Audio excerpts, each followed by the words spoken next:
رب اشرح لی صدری ویسر لی امری واحلل عقدۃ من لسانی یفقہوا قولی۔ السلام علیکم ورحمۃ اللہ وبرکاتہ۔ جی تو آج کی سنتوں میں ہم سیکھیں گے وضو کا سنت طریقہ مکمل۔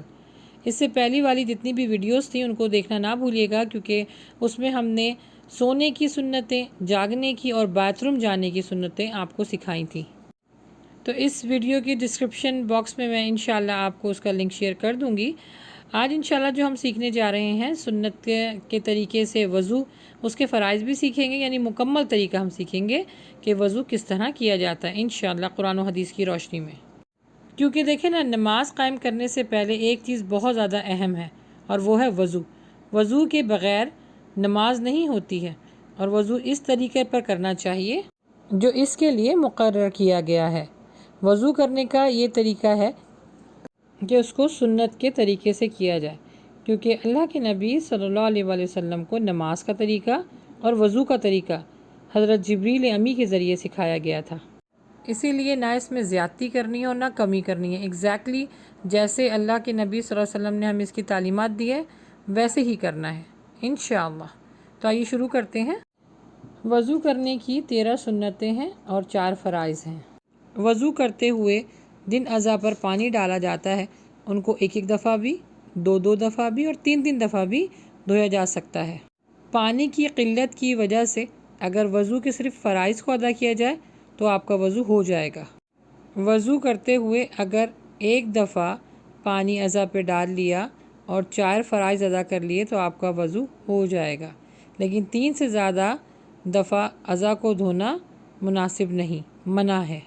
جی تو پاک صاف پانی کے ساتھ آپ کو نیت کرنی ہوگی وضو کرنے کی، اور نیت کرنے کے لیے کوئی الفاظ استعمال کرنا ضروری نہیں، نیت دل کے ارادے کا نام ہے۔ اس کے بعد آپ نے بسم اللہ پڑھنا ہے، بس بسم اللہ پڑھنا ہے۔ بسم اللہ الرحمن الرحیم کے الفاظ حدیث سے ہمیں نہیں ملتے ہیں۔ جی تو بسم اللہ پڑھ کر آپ نے وضو کو شروع کر لینا ہے۔ اپنے دونوں ہاتھوں کو نرم ہڈی تک خوب اچھی طریقے سے دھونا ہے۔ اگر آپ نے گھڑی پہنی ہے تو اس کو اتارنا ہوگا، اور اگر آپ نے انگوٹھی پہنی ہے تو اس کو اپنی جگہ سے ہلانا ہوگا تاکہ کوئی بھی جگہ ڈرائی یعنی خشک رہنے نہ پائے۔ اور اگر خواتین ہیں تو ان کے ہاتھوں میں اگر نیل پالش لگی ہے تو اس کو ریموو کر کے پھر وضو کرنا ہوگا۔ اور وضو کرنے سے پہلے اپنے ناخنوں کو بھی چیک کر لیں کہ اس میں کوئی آٹا یا کسی قسم کی گندگی یا پینٹ نہ لگا ہوا ہو۔ چوڑیوں کو بھی اتار کر وضو کرنا مناسب ہے۔ تو جس طرح اس پکچر میں دکھایا جا رہا ہے کہ پہلے سیدھا ہاتھ دھلے گا، اس کے بعد الٹا، پھر دونوں ہاتھوں کی انگلیوں کو آپس میں اس طرح ملا کر دھوئیں تاکہ پانی اچھی طریقے سے ہر جگہ پہنچ جائے۔ اچھا، اب اس کے بعد ہم نے کرنی ہے مسواک۔ مسواک کے اتنے فائدے ہیں۔ اللہ کے نبی صلی اللہ علیہ وآلہ وسلم نے فرمایا کہ اگر مجھے اپنی امت کی تکلیف کا احساس نہ ہوتا تو مسواک کو کرنا میں فرض قرار دیتا۔ تو ہمیں چاہیے کہ ہر نماز سے پہلے ہم اس کو استعمال کریں۔ دوسرا یہ کہ اس کے اتنے فائدے ہیں، میں نے اس کے اوپر آلریڈی ایک ویڈیو بنائی ہے، ہمارے یوٹیوب چینل پر ہے، مسواک کی فائدے، آپ اس کو بھی جا کے ضرور دیکھیے گا، تاکہ جس چیز کی جب ہمیں فوائد کا پتہ چل جاتا ہے تو اس کو کرنے میں ہمیں آسانی ہو جاتی ہے۔ جی تو مسواک کرنے کے بعد اب آپ نے 3 مرتبہ، پھر اس کے بعد 3 مرتبہ خوب اچھی طریقے سے کلی کیجیے، یعنی پانی کو منہ میں اچھی طریقے سے گھمائیں تاکہ جو کچھ بھی پھنسا ہو وہ نکل جائے، اور پانی منہ میں سیدھے ہاتھ سے ڈالا جائے گا۔ اس کے بعد 3 بار ناک میں پانی چڑھائیں اور الٹے ہاتھ سے، یعنی الٹے ہاتھ کی چھوٹی انگلی سے ناک کے اندر کا حصہ صاف کریں۔ پھر اس کے بعد 3 مرتبہ اپنے منہ یا چہرے کو اچھی طرح دھوئیں۔ خواتین کے لیے اگر انہوں نے ناک میں نوز پن پہنی ہوئی ہوگی تو اس کو اپنی جگہ سے ہلانا ہوگا، اور اگر واٹر پروف میک اپ کیا ہوگا تو اس کو بھی ریموو کرنا ہوگا۔ اور مردوں کے لیے اگر ان کی داڑھی ہے تو اپنی داڑھی میں ان کو خلال کرنا ہوگا۔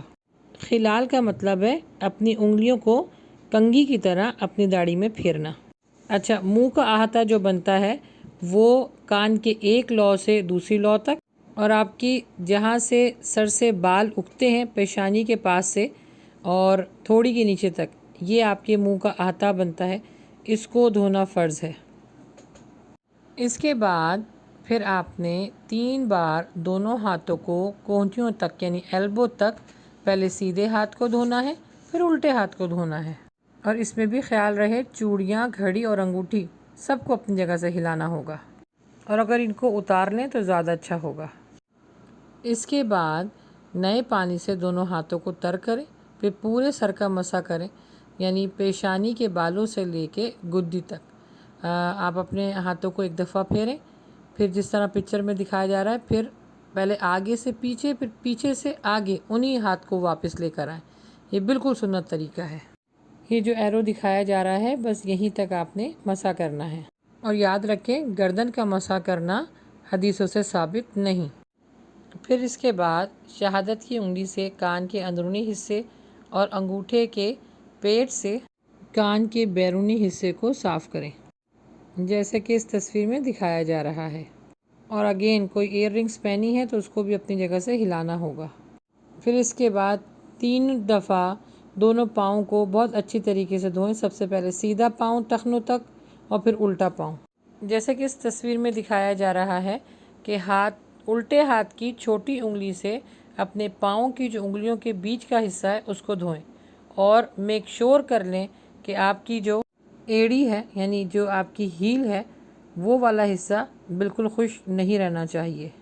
اس کے بعد یہ دعائیں پڑھیں: اشہد ان لا الہ الا اللہ وحدہ لا شریک لہ واشہد ان محمدا عبدہ ورسولہ۔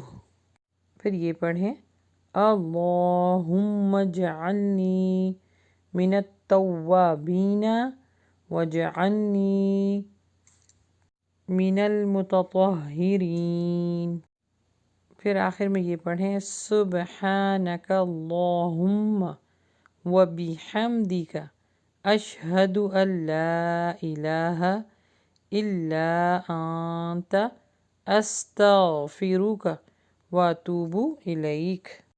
جو لوگ وضو کے بعد ان دعاؤں کو پڑھنے کا اہتمام کرتے ہیں، اللہ سبحانہ وتعالی جنت کے 8 دروازے اس کے لیے کھول دیتے ہیں۔ بس اللہ سبحانہ وتعالی ہمیں سنت پر عمل کرنے والا اور سنت کے ساتھ زندگی گزارنے والا بنا دے، آمین۔ اللہ اللہ اللہ اللہ اللہ اللہ اللہ اللہ اللہ